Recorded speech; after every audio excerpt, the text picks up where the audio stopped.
Good morning, my loves. Happy Friday. It's 15th of August and I'm in my spot in the office. Now I haven't been down here for a little while because it gets very midgy, very bitey in the kind of the middle of summer. But now we're on the other side of that. It's been a long, dry, warm spell in England, and there's very little down here that's going to bite me. So here I am. And it was my solar return yesterday. I turned 53 years old, and just to say a massive love and gratitude outpouring from me to all of you that messaged to say happy birthday. And yeah, very touched. Thank you. I suppose once you kind of get to a half century onwards, it's just a case of watching them roll by, especially with the increase in the speed and the pace and the velocity at which our ascension process and time is flowing anyway. And I could kind of say that we're now on the other side of the Lion's Gate, and it always feels as if the closing down is beginning, that things are beginning to kind of simmer off a little bit. And you might be listening to this and going like, what are you talking about? Have you seen it out there? And yes, I have. I have seen the increase in kind of intensity, and just want to reflect a little bit on what came through with this Lion's Gate, what it meant. And Lion's Gate is always very physical. It's a physical time. It's the time that we begin to experience the actual reality of the spiritual energies that we're dealing with, the application to our ascension pathway, as opposed to just talking about it. I mean, we've been aware of how physical our process is for a long time now. For those of us that might have been the pioneers of the term Ascension symptoms, where we actively become recipients of high frequency energy that requires movement of density out of our bodies and our fields and our physical being. And in the process of doing so, we begin to feel poorly, tired, under the weather, hit by a bus, whatever other term you want to coin with it. And this is still going on, although we are now getting to the point where we are expected to be able to deal with what is coming through. You know, maybe have a couple of days of feeling a bit low, shake it off. We're a lot more adept at looking after ourselves than we used to be, he says. And I mean, that all points to the self-care, the self-love, the knowledge of what our beautiful physical selves require from us. The change of diets, the change of medicine, the change of thoughts, the way that we perceive and receive the world around us are generally our attitude to what we're doing here, our spiritual pathway and how to navigate it. So with our increasing responsibilities, the top of that list, the thing that we are most responsible for above anything and everyone is ourselves. And that goes hand in hand with the message that came through for the Lion's Gate. Of course, there have been physical things that have occurred in the spiritual field, but instead of the attention being pointed outwards like it normally is, like just say for example, I keep getting brought back to the 2019 storm lair. And for those of you that don't know about the storm lair, go backwards in time. Take a little trip back in time to 2019. I did talk about it. It's in my videos. It's in my early recordings. Probably a lot less polished versions of. Not that I do a lot of editing anyway. I don't think there's been a single day where I've recorded these videos and I've edited them in any way. They're just straight off the bat. It's not through lack of wanting. It's more lack of knowledge with it. But anyway, so it's every Lionsgate brings change. It brings a change for the structure of the world around us. 2019, it was the storm layer. The storm layer was put in place to deal with the 3 years that we then underwent from 2020 onwards.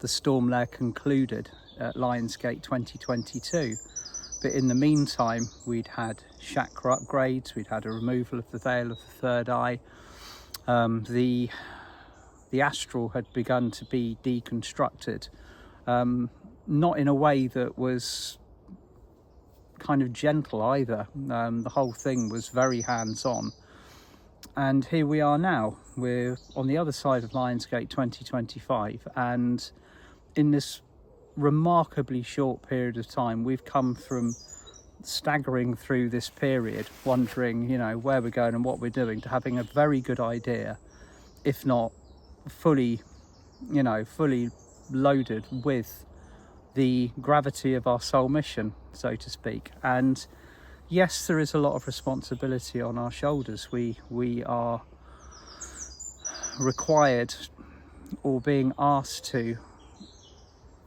step up now. And this is what I talked about in the last video, and probably the video before. It's as we don this persona, this, you know, as we begin to realize the answer to the question, what am I doing here on this planet?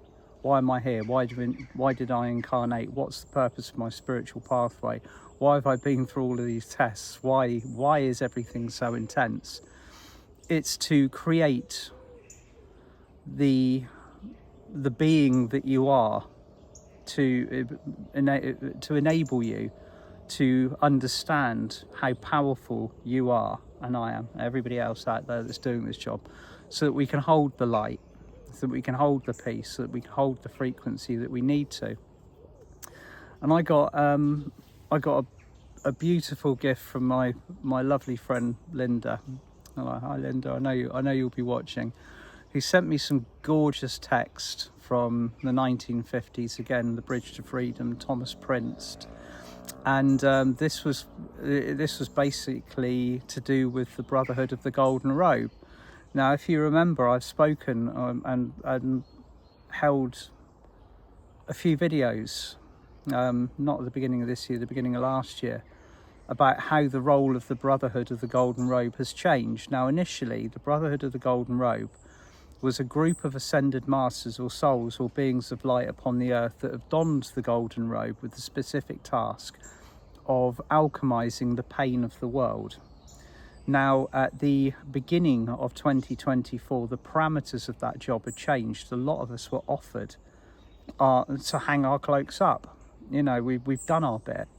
The world is then, we're moving forward so quickly that it's kind of the world's responsibility to deal with its own pain. And as we move forward, as the frequency changes, as we shift dimensions, as we move from one space to another, it's no longer necessary for us to take all of that on. So many of us very quickly and with great, you know, with large amounts of gratitude, hung our cloaks up.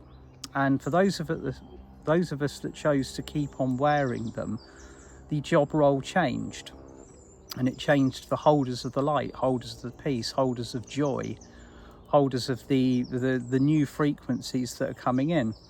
And with Linda's present came a message that it is time for the golden robes to really step up now.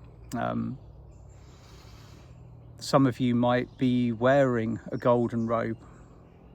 The golden robe of the Ascended Masters, Lord Cthulhu, Lord Kumaka, all of the other beings of light that have kind of like held this role in the past and are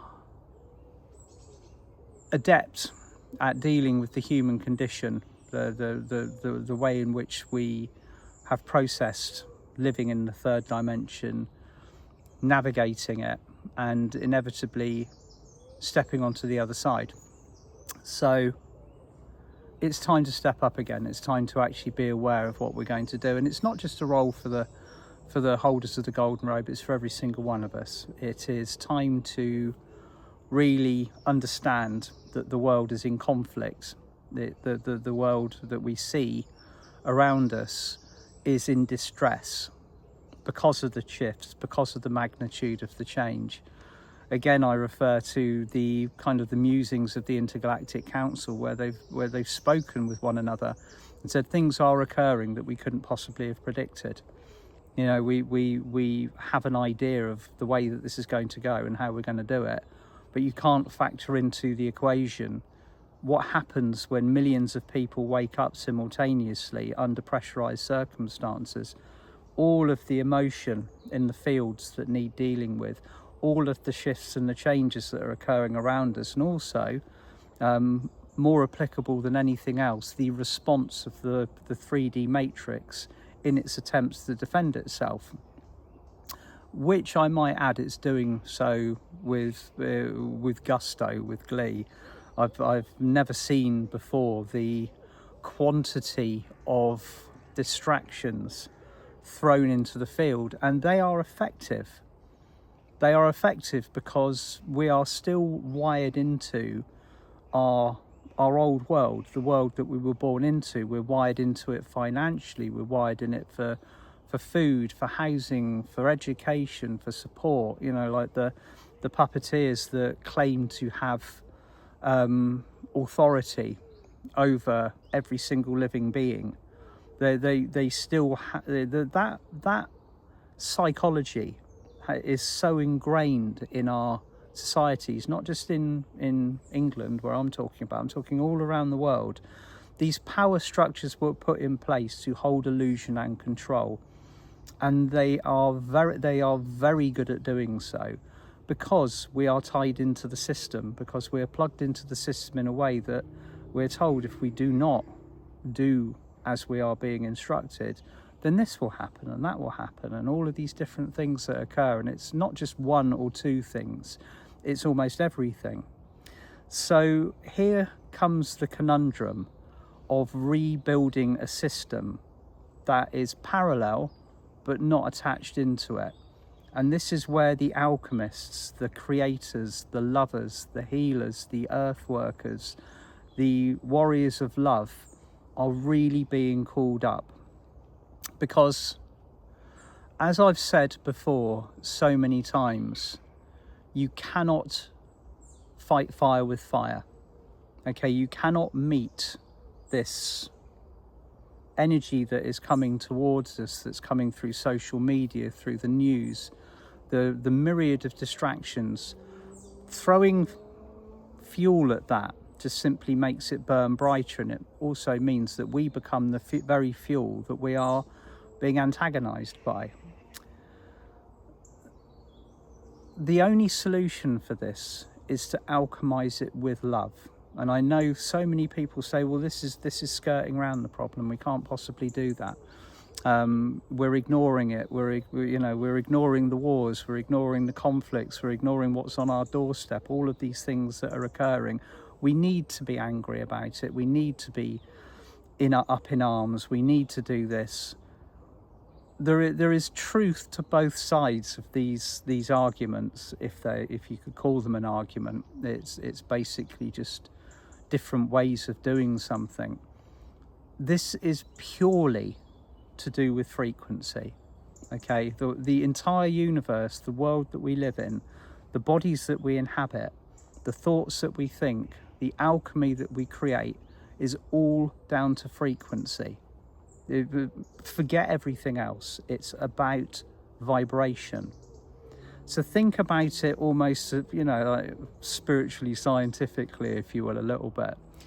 That if you are part of something, if you are adding a frequency to a frequency, it has to be of a higher frequency in order to alchemize the rest of it to match that. If you fly at something with your torches and your pitchforks burning, raging, however rightfully that you are to have that divine fire burning through you, all you're going to do is make it burn even brighter. It's one of the biggest, the most effective, the simplest spiritual traps that has been laid, and this is what the Intergalactic Council have been saying all this year. Is this one is one, it couldn't be foreseen fully, because we didn't know how many people would be waking up and how the emotional field would respond to this. It's not predictable. This is what free will means. It's a planet of unpredictable variables. It's what's made Earth School so interesting and so brilliant to be part of, is that the learning is all based on the frequency in which we do things, the intention that we do things, whether we're generating good karma or whether we're generating bad karma. There's no grey areas in this. It's either one or the other. So as we move into the next phase, the goal, imagine yourself, even if you aren't part of that, the field, Katumi's field, the Brotherhood of the Golden Robe, what is their job? Their job is to step up with love and compassion, with the sole intention of healing the world around them, to provide a brighter, better, more loving alternative to the one that already exists, because the one that already exists is in pain. So imagine that we are all part of that. Imagine that when you step out the door in the morning, you have your golden robe around your shoulders. It's not your job to take on pain so that you are permanently in pain yourself and alchemizing. Your job is to shine brighter than everything around you. If indeed it needs something shiny, a shiny being in the middle of it. The beautiful part about where we are at the moment is there are so many other beings ready to shine. Okay, like millions and millions of people are ready to shine, but they just need that ignition point. They need that point of reference in order to light up. That's what I need to be doing. If you look at, again, this is about energy, this is about frequency. Energy, vibration, light as a construction will always seek to embody its higher form. So energy doesn't want to be dense, it doesn't want to be slow moving, it doesn't even want to be solid. That's one of the miracles of the planet that we inhabit. It took such work to get us into these bodies and into this space that it almost defies comprehension. If you think about how easily the higher realms flow, constant movement, constant change, constant shift, responding to the intention, if you are a creator in the higher realms, of what that creator is wishing to make, to form. So our abilities to alchemize are very high, very good. Yours is, otherwise you wouldn't be here. You'll have had to have passed numerous tests in order to be able to alchemize energy at the densest frequency possible. And now is the time to start doing that. It's simply, again, I'm covering the ground that I did last week, but in a slightly different form. Okay, you are an alchemist. Doesn't matter what job you're doing down here or how long you've been awake for. You are pure alchemy. You're down here to do that, okay, to alchemize the world around you so it vibrates at a higher frequency. If you're not doing that, maybe you're not doing your job, okay? Now, I'm saying that in the nicest way possible. When you're stepping out, when you're stepping up to do something, to change the world, to make it a better, brighter, higher frequency place, one that aligns with the vibration of the heart. If that is being done with fear, if that's being done with anger, if that's being done with any intention to level the playing field, but from a point of maybe, revenge or capture or putting things to right the old-fashioned way, it's simply not going to change. It's not going to shift. It's just going to evolve into another form of what already exists, and that's not what we're here to do. So imagine yourself in your golden robe. Okay, I should think there's probably a whole walk-in wardrobe full of them, all different sizes, all waiting for us. It doesn't mean that you're going to be taking on the pain. What it means is you're going to be going out there and you're going to be shining so brightly that all of the other lights that are waiting for their point of reference, for their trigger to step up, okay, now's the time to start triggering and becoming that beacon of light so that everybody else can see it. Because we're ready to do this. We're absolutely ready to do this, and all it needs to do is spread throughout the field in a way that all of the efforts that are being made to make this world a world that is in pain get rendered obsolete. We're very close to actually doing this, but we have a lot of opposition. There's a lot of energy that's being put into keeping us in survival mode, keeping us in fear. And it's simply a shift. It requires us to shift how we are thinking about what is going on out there at the moment, from being what I think a lot of people are feeling at the moment, like they have walked into captivity, like we've incarnated onto a planet that's being captured. In actual fact, it's anything but that. We are just seeing the concerted efforts of a last ditch attempt to keep this space in the third dimension. And that ship has long sailed, I'm afraid. It's long gone. But in order to get the right timeline, to have this operating as smoothly and efficiently as possible, it requires our love, our frequency, our vibration. Up here, a lot further away from down there. Okay, so on that level, on that note, I'm going to love you all very much and leave you. I'll see you on Sunday night if you're joining me on my Sunday night Ascension Club. 7:15 p.m. kickoff. I'll be diving into rediscovering Golden Atlantis. It's going to be good fun, that one.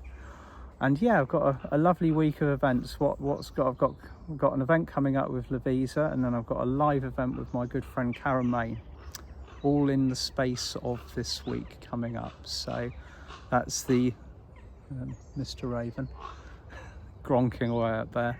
17th, the 20th and the 23rd. See you all there if you're coming to join me. Love you lots. Bye for now.